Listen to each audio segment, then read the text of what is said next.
A Batalha de Carras, o erro crasso. No vasto deserto do Oriente Próximo, um dos confrontos mais decisivos da antiguidade moldou o destino de dois impérios. Hoje, conheceremos a Grande Batalha de Carras, onde o Império Parta infligiu uma derrota esmagadora e humilhante às legiões romanas comandadas por Crasso. Uma campanha realmente desgastante para as legiões, tendo que enfrentar não apenas o inimigo, mas também o deserto árido, o sol escaldante e as péssimas decisões de seu comandante. Devemos iniciar o nosso vídeo contando um pouco sobre as ambições de Marco Licínio Crasso. No ano 53 a.C., Roma estava no auge de seu poder militar durante a República. Eles haviam conquistado tantas vitórias que parecia que Roma conquistaria o mundo. O triunvirato composto por Júlio César, Pompeu Magno e por Crasso dominava a República Romana. Marcus Licínio Crasso, um dos homens mais ricos de Roma, estava ansioso para ganhar glórias militares. Sua ambição o levou a olhar para o leste, para as terras ricas e misteriosas do Império Parta, onde apenas Alexandre o Grande tinha se aventurado. Crasso tinha 60 anos e buscava glória semelhante à de seus colegas. Ele decidiu liderar uma campanha militar para conquistar a Pártia, um império poderoso que controlava vastas áreas do Oriente. Ele era conhecido por ser o mais rico dos três, apesar de que depois das grandes vitórias de Pompeu e de César, esse título pode ser contestado. Crasso não era um comandante tão ruim como dizem. Ele já havia conquistado vitórias servindo Sula e salvou Roma da ameaça de Espartaco. No entanto, ele recebeu poucos créditos por essas vitórias, pois Pompeu ficou com quase toda a glória. Crasso subestimou seriamente os partas. Ele estava acostumado a enfrentar inimigos que usavam táticas de combate corpo a corpo, enquanto os partas eram mestres na cavalaria e no uso de arcos e flechas. Sua abordagem foi imprudente desde o início. A campanha começou em 53 a.C., com Crasso cruzando o Eufrates com 7 legiões, totalizando cerca de 40.000 soldados. Ele também contava com a ajuda de contingentes de cavalaria e auxiliares. Crasso tinha sido seduzido pela perspectiva de glória militar e riquezas e decidiu invadir a Pártia sem o consentimento oficial do Senado, rejeitando uma oferta do rei armênio Artavazes II para permitir que Crasso invadisse a Pártia via Armênia. Crasso marchou com seu exército diretamente pelos desertos da Mesopotâmia. Artavazes aconselhou-o a seguir uma rota através da Armênia para evitar o deserto e ofereceu-lhe reforço de mais 10.000 cavaleiros e 30.000 soldados de infantaria. Como Crasso queria toda a glória, ele recusou, perdendo recursos que seriam decisivos na sua desejada vitória. O começo da campanha foi marcado por dificuldades logísticas e falta de apoio local. Crasso estava convencido que poderia alcançar uma vitória rápida, ignorou os conselhos de seus oficiais e avançou direto para o coração do território parta. Este erro de cálculo seria fatal. Em resposta, o rei parta, Orodes II, dividiu seu exército e levou a maior parte dos soldados, principalmente arqueiros de infantaria, com uma pequena quantidade de cavalaria, para ele próprio punir os armênios. O rei parta enviou o resto de suas forças, composta apenas por cavalaria, sob o comando de Surena, na tentativa de atrasar o exército de Crasso. Orodes sabia que essa pequena força em menor número de Surena seria incapaz de conseguir a vitória e queria apenas atrasar o inimigo. Plutarco descreveu a força de Surena como 1.000 cavaleiros vestidos com cota de malha e um número ainda maior de cavalaria com armas leves, incluindo escravos e vassalos. A expedição de Surena totalizou 10.000, apoiada por um comboio de bagagem de 1.000 camelos. Crasso recebeu informações do chefe Osroeno Ariamis, que ajudou Pompeu em suas campanhas no leste. Crasso confiava em Ariamis. No entanto, ele havia sido subornado pelos partos. Ele convenceu Crasso a atacar imediatamente e afirmou falsamente que os partos eram fracos e desorganizados. Ariâmenes levou o exército de Crasso até a parte mais desolada do deserto, longe de qualquer água. O general romano recebeu uma mensagem de Artavazes, afirmando que o principal exército parta estava na Armênia, e a carta implorava por ajuda. Crasso ignorou a mensagem e continuou seu avanço na Mesopotâmia. O exército de Crasso encontrou os partas nas planícies de Carras, uma cidade na Mesopotâmia. Os partas, liderados pelo general Surena, estavam preparados. Surena era um comandante astuto e tinha à sua disposição a formidável cavalaria parta, cavaleiros pesadamente armados e famosos arqueiros montados. Apesar de ser uma força pequena, eles tinham a vantagem devido à velocidade da cavalaria. O general comandante de Crasso, Cássio, recomendou que o exército fosse liderado no estilo romano tradicional, com a infantaria formando o centro e a cavalaria nas alas. A princípio, Crasso concordou, mas logo mudou de ideia e redistribuiu seus homens em um quadrado vazio, cada lado formado por 12 coortes. Essa formação protegeria as suas forças de serem flanqueadas, mas ao custo da mobilidade. As forças romanas avançaram e chegaram a um riacho. Os generais de Crasso aconselharam-no a acampar e atacar na manhã seguinte, para dar aos seus homens uma oportunidade de descansar. Públio, o filho de Crasso, estava ansioso para lutar e conseguiu convencer Crasso a enfrentar os partos imediatamente. Isso seria o grande erro Crasso. Os partos não pouparam esforços para intimidar os romanos. Primeiro, tocaram muitos tambores ocos, perturbando as tropas romanas com um barulho alto e desagradável. Em seguida, Surena ordenou que seus catafratas cobrissem suas armaduras com panos e avançassem. Quando estavam à vista dos romanos, os catafratas simultaneamente largaram os panos, revelando suas armaduras brilhantes. A visão foi cuidadosamente projetada para causar uma impressão intimidante nos romanos. Embora Surena tivesse inicialmente planejado destruir as linhas romanas com um ataque de seus catafratas, ele julgou que isso ainda não seria o suficiente para quebrá-las. Assim, ele enviou seus arqueiros a cavalo para cercar a formação romana. Crasso, em resposta, enviou seus escaramuçadores para expulsar os arqueiros, mas eles foram rechaçados pelas flechas inimigas. Os arqueiros a cavalo então voltaram sua atenção para os legionários. Embora os legionários estivessem protegidos por seus grandes escudos e armaduras, não conseguiam cobrir todo o corpo. Alguns historiadores descrevem as flechas penetrando parcialmente nos escudos romanos, prendendo-os aos membros dos soldados e até fixando seus pés no chão.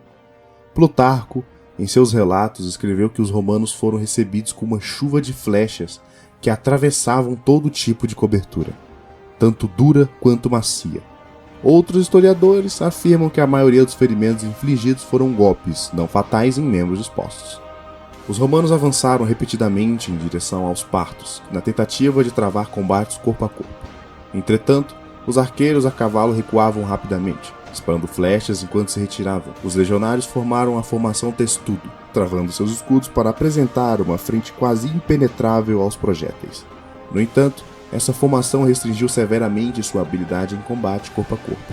Aproveitando essa fraqueza, os catafratas partas atacaram repetidamente a linha romana, causando pânico e infligindo baixas pesadas.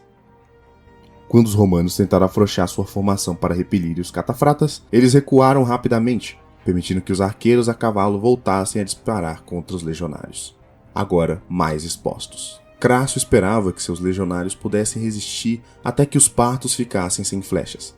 No entanto, Surena usou milhares de camelos para reabastecer seus arqueiros a cavalo. Ao perceber isso, Crasso enviou seu filho Públio, com 1.300 cavaleiros gauleses, 500 arqueiros e 8 cortes de legionários para expulsar os arqueiros a cavalo. Os cavaleiros fingiram recuar, atraindo Públio e seus homens para uma armadilha, onde sofreram pesadas baixas. Assim que Públio e seus homens ficaram suficientemente separados do restante do exército, os catafratas partas os confrontaram enquanto os arqueiros a cavalo impediam sua retirada. No combate que se seguiu, os gauleses lutaram bravamente, mas sua inferioridade em armas e armaduras era evidente. Eles finalmente recuaram para uma colina, onde Públio cometeu suicídio e o resto de seus homens foram massacrados, com apenas 500 capturados vivos. Crasso, sem saber o destino do filho, mas percebendo que ele estava em perigo, ordenou um avanço total. Ele foi confrontado com a visão da cabeça de seu filho em uma lança. Os arqueiros a cavalo partas começaram a cercar a infantaria romana, disparando contra eles de todas as direções. Enquanto os catafratas montavam uma série de investidas que desorganizaram os romanos se viam em uma situação totalmente devastadora e incomum. já que as legiões vinham de décadas de campanhas vitoriosas contra vários povos. O ataque parta continuou até o anoitecer. Crasso, profundamente abatido com a morte de seu filho, ordenou uma retirada para a cidade vizinha de Carras, abandonando 4.000 feridos, que foram mortos pelos partas na manhã seguinte. 4 cortes romanas se perderam na escuridão e foram cercadas em uma colina pelos partos, resultando na sobrevivência de apenas 20 soldados. No dia seguinte, Surena enviou uma mensagem aos romanos, oferecendo-se para negociar com Crasso. Ele propôs uma trégua, permitindo que o exército romano retornasse à Síria em segurança, em troca da renúncia de Roma a todo o território a leste de Eufrates. Surena enviou uma embaixada, ou foi pessoalmente declarar sua intenção de realizar uma conferência de paz sobre a evacuação. Crasso estava relutante em se encontrar com os partos, mas suas tropas ameaçaram se amotinar se não fizesse. Na reunião, um parto puxou as rédeas de Crasso, provocando violência na qual Crasso e seus generais foram mortos. Foi um massacre. As legiões romanas, exaustas e sem liderança eficaz, começaram a desmoronar. Muitos soldados foram mortos e outros foram capturados. Crasso tentou negociar com Surena, mas acabou sendo morto, selando a derrota romana. Mais tarde surgiu uma história, dizendo que para matar Crasso, os partas teriam derramado ouro derretido em sua boca, zombando de sua sede por riquezas. Plutarco relata que a cabeça decepada de Crasso foi então usada como adereço na peça Bacantes, de Eurípides, apresentada em um banquete diante dos reis de Pártia e Armênia. Os romanos restantes em Carras tentaram fugir, mas a maioria foi capturada ou morta. Segundo Plutarco, as baixas romanas totalizaram cerca de 20.000 mortos e 10.000 capturados, tornando a batalha uma das derrotas mais desastrosas da história romana. As baixas partas foram mínimas. Esta derrota teve repercussões profundas. A confiança de Roma em sua invencibilidade foi abalada. A perda de Crasso também desestabilizou o triunvirato, contribuindo para o eventual colapso da República Romana e a ascensão do Império. A derrota de Roma em Carras foi um golpe humilhante, especialmente pela captura de várias águias legionárias pelos partos. Plutarco menciona que os partos encontraram um prisioneiro romano que se parecia com Crasso. Vestiram-no de mulher e desfilaram com ele pela Pártia, ordenando aos outros prisioneiros romanos que o saudassem como imperador, zombando diretamente de um triunfo romano. Orodes II, juntamente com o resto do exército parta, derrotou os armênios e conquistou seu país. Surena, por sua vez, foi celebrado como um herói na Pártia, mas seu sucesso também despertou ciúmes na corte. Ele foi posteriormente executado pelo rei Orodes, temeroso de sua crescente popularidade. A Batalha de Carras foi uma das primeiras grandes batalhas entre romanos e partos, demonstrando a vulnerabilidade dos legionários romanos contra a cavalaria parta em terreno aberto. Essa vitória incentivou a Pártia a invadir repetidamente a Síria e a Armênia, com sucessos variados. Caio Cássio Longino, um questor de Crasso, liderou cerca de 10.000 soldados sobreviventes de volta à Síria. Ele continuou a governar a província como proquestor por 2 anos, defendendo-a com sucesso contra novos ataques do filho de Orodes, Pacorus. Cássio resistiu ao cerco parta de Antioquia e emboscou o exército de Pacorus em Antígona, matando o segundo em comando parta, Osaces. Ele foi elogiado por Cícero por sua vitória. Mais tarde, Cássio desempenhou um papel fundamental na conspiração para assassinar Júlio César em 44 a.C. Os 10.000 prisioneiros de guerra romanos foram deportados para Alexandria Margiana, na fronteira nordeste do Império Parta, onde supostamente se casaram com a população local. Na década de 1940, Homer Zamperplug Dubs, um professor de história chinesa na Universidade de Oxford, sugeriu que o povo Lycian descendia desses prisioneiros. Ele propôs que os prisioneiros estavam reassentados pelos partos em sua fronteira oriental e podem ter lutado como mercenários na Batalha de Zizi, entre os chineses e os Xiongnu, em 36 a.C. Os cronistas chineses mencionam o uso de uma formação em escama de peixe dos soldados e uma estrutura dupla de paliçada de madeira, que Dubs acreditava referir-se à formação testudo e às táticas defensivas romanas. No entanto, até o momento, nenhum artefato que confirme a presença romana foi descoberto em Zhelaizai, e a descoberta de Dubs não é amplamente aceita por historiadores. Rob Gifford descreveu a teoria como um dos muitos mitos rurais. A captura de águias romanas, estandartes sagrados legionários, pelos partas, foi uma grave derrota moral e um mau presságio para os romanos. César, antes de ser assassinado, planejava uma guerra de vingança contra os partos. A retaliação romana teria sido dura, pois o filho sobrevivente de Crasso estaria entre as forças romanas. No entanto, a queda da República Romana e o início da monarquia imperial interviram. A primeira marcha de Sulla sobre Roma em 88 a.C. iniciou o colapso da forma republicana do governo. Mas a morte de Crasso e a perda de suas legiões reconfiguraram o equilíbrio de poder em Roma.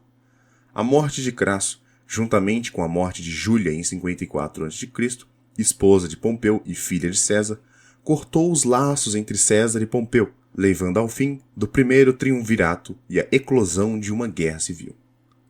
César saiu vitorioso, se tornando ditador vitalício de Roma. Historiadores observam o intervalo de tempo entre a morte de Crasso e a eclosão da guerra civil. Gaius Sterne afirmou que a morte de Crasso quase cortou os laços que o primeiro triunvirato mantinha com a aristocracia, deixando o Estado vulnerável aos conflitos que eventualmente se transformaram em uma guerra civil. Assim, o efeito imediato da batalha foi a eliminação de certos freios e contrapesos privados que mantinham o controle sobre as tensões políticas. A Batalha de Carras permanece como um exemplo de como a arrogância e a subestimação do inimigo podem levar à ruína. É um lembrete sombrio da complexidade da guerra e das consequências da ambição desmedida. Esses erros de Crasso criaram o termo erro crasso. Eu já fiz um vídeo falando sobre os vários erros de Crasso e como ele poderia ser vitorioso. As águias romanas seriam recuperadas através de uma grande jogada diplomática do imperador Augusto. Embora essa tenha sido uma derrota humilhante, ela não significou muita coisa ao longo prazo, pois, nos séculos que se seguiram, a Pártia nunca se mostrou um rival à altura de Roma, com os romanos infligindo pesadas derrotas aos partas, até mesmo saqueando a sua capital. A Pérsia se mostrava um rival à altura, apenas com a ascensão do Império Sassânida.